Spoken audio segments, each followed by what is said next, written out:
इस ईरान पर बॉम्बिंग करना, बल्कि इसराइल तो बहुत ताकतवर है। जब सद्दाम हुसैन ने भी बॉम्बिंग की थी तो उस वक्त भी इस ईरान के पास ज्यादा लड़ने की सलाहियत नहीं थी, लेकिन फिर भी उन्होंने सद्दाम के एक दो एयरक्राफ्ट गिराए थे। जिस तरह आज भी उन्होंने किसी भी तरीके से इसराइल के F-16 या F-35 उनको गिराए हैं। लेकिन कितने गिराए हैं? मैं मुझे एक बात बताएं, हम आ रहे हैं इसराइल के डिफेंस पे।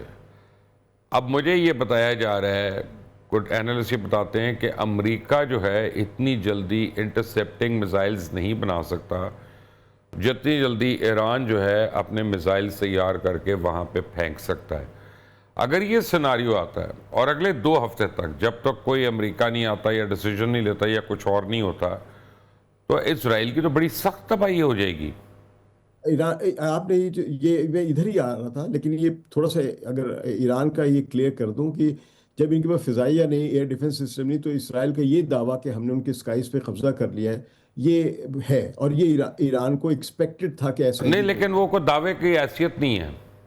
हाँ, ये नहीं नहीं, उसकी वजह कि ईरान इसी के लिए तैयार बैठा हुआ है कि हमने करना है। अब जहाँ तक ये कि वो ईरान यानी इसराइल का दावा कि हमने उनका ये सिस्टम ख़त्म कर दिया, 25% मिसाइल उड़ा दिए, तो उसका अब यही सबूत है उस इसकी नफ़ी का या इसकी तरदीद का कि ईरान अभी भी मिसाइल मार रहा है। फिर ये कि जो ट्रांसपोर्टर लॉन्च मिसाइल्स के जो मिसाइल्स के लॉन्चर्स जो होते हैं, ये ट्रांसपोर्टर जो मूव करते हैं ट्रक की सूरत में या ट्रॉलर की सूरत में, उनको तबाह किया भी जा सकता है और कुछ नहीं भी किया जा सकता। ईरान ने इसके लिए डिकॉयज बना के रखे हुए हैं कि बहुत सारे डिकॉयज उन्होंने तबाह किए, उन्होंने कहा जी हमने उनका सिस्टम तबाह कर दिया, जबकि मिसाइल आ रहे हैं।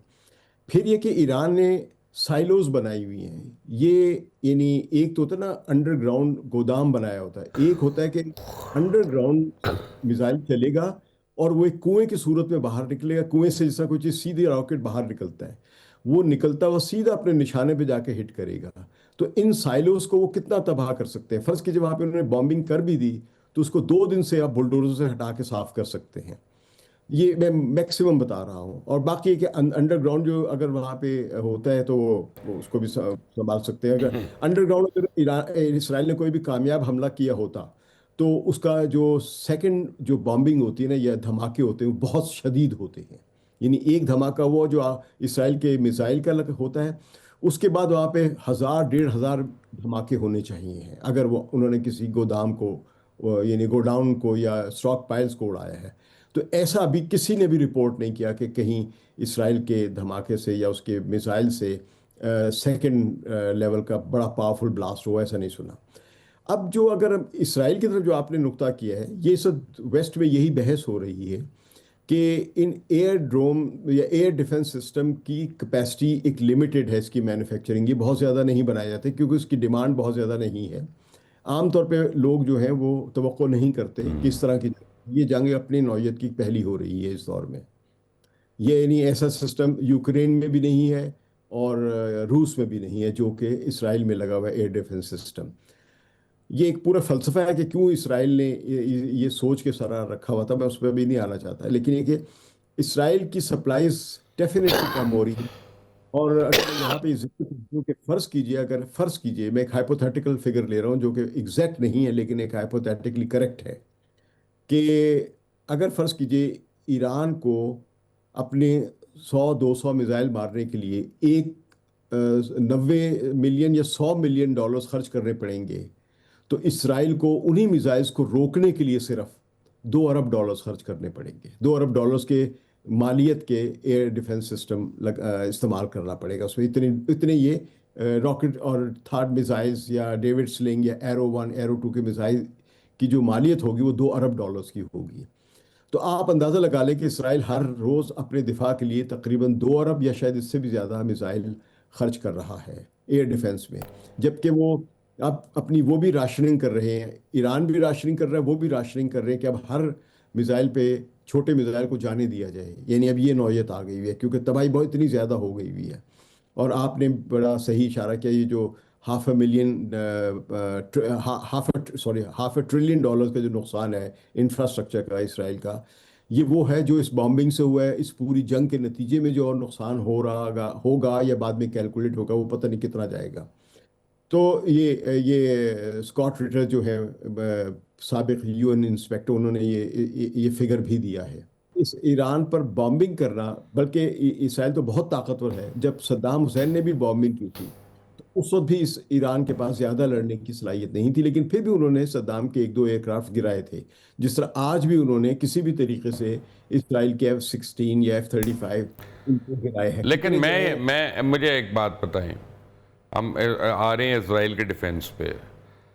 अब मुझे ये बताया जा रहा है, कुछ एनालिस्ट ये बताते हैं कि अमेरिका जो है इतनी जल्दी इंटरसेप्टिंग मिसाइल्स नहीं बना सकता जितनी जल्दी ईरान जो है अपने मिसाइल तैयार करके वहाँ पे फेंक सकता है।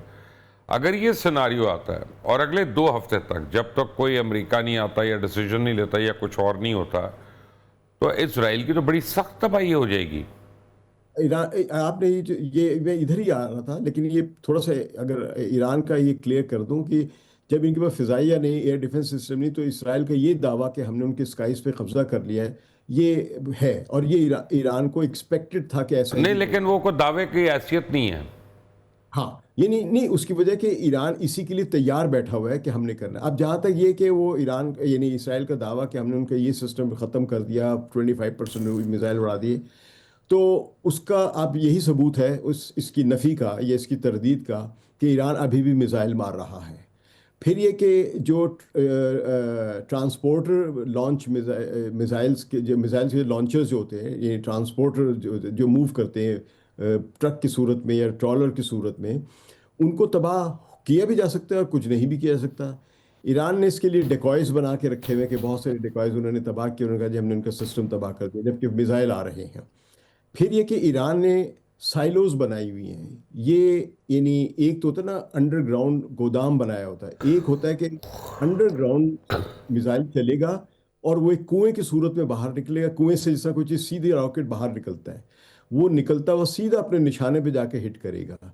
तो इन साइलोज को वो कितना तबाह कर सकते हैं। फर्ज कीजिए वहां पे उन्होंने बॉम्बिंग कर भी दी, तो उसको 2 दिन से आप बुलडोजर से हटा के साफ कर सकते हैं। ये मैं मैक्सिमम बता रहा हूँ। और बाकी है कि अंडरग्राउंड जो अगर वहाँ पे होता है तो वो उसको भी संभाल सकते हैं। अगर अंडरग्राउंड अगर इसराइल ने कोई भी कामयाब हमला किया होता, तो उसका जो सेकंड जो बॉम्बिंग होती है ना या धमाके होते हैं वो बहुत शदीद होते हैं। यानी एक धमाका वो जो इसराइल के मिसाइल का होता है, उसके बाद वहाँ पे 1000 1500 धमाके होने चाहिए अगर वो उन्होंने किसी गोदाम को यानी गोडाउन को या स्टॉक पाइल्स को उड़ाया है। तो ऐसा अभी किसी ने भी रिपोर्ट नहीं किया कि कहीं इसराइल के धमाके से या उसके मिसाइल से सेकंड लेवल का बड़ा पावरफुल ब्लास्ट हुआ, ऐसा नहीं सुना। अब जो अगर इसराइल की तरफ जो आपने नुक्ता किया है, ये सब वेस्ट में यही बहस हो रही है कि इन एयर ड्रोन या एयर डिफेंस सिस्टम की कैपेसिटी एक लिमिटेड है, इसकी मैन्युफैक्चरिंग ये बहुत ज़्यादा नहीं बनाए जाते क्योंकि उसकी डिमांड बहुत ज़्यादा नहीं है।